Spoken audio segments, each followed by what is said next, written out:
मी श्रेया महेश मांडवकर, राहणार हरचेरी मांडवकरवाडी। आम्ही दरवर्षीप्रमाणे याही वर्षी आम्ही मुलींची चाकडी नृत्य सादर करतो। पण ही चाकडी नृत्य ही परंपरा पूर्वीपासूनच चालत आलेली आहे। पूर्वी आमच्या वाडीमध्ये आमचे लहानचे मुलगे आहेत किंवा पुरुष मंडळी आहेत ते करायचे, पण आता आम्ही आमच्या मुलींसोबत ही जाकडी नृत्याची प्रथा आहे ती पुढे चालवत आहोत। आणि जाकडी ही पारंपरिक नृत्याचा एक प्रकार आहे आणि तीच पारंपरिकतेतून आधुनिकताकडे कशी नेता येईल त्याचा आम्ही प्रयत्न करतोय आणि आमची कला ही सर्व घरोघरी कशी पोहोचवता येईल त्याचाही आम्ही प्रयत्न करत आहोत।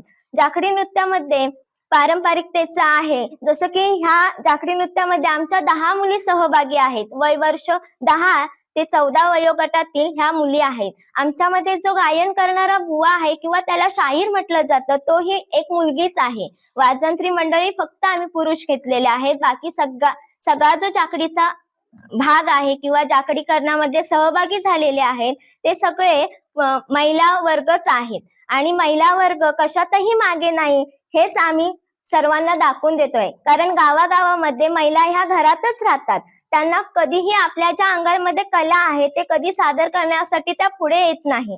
मग ती कला आपण कशी सादर करता येईल यासाठी आम्ही हा प्रयत्न करतोय।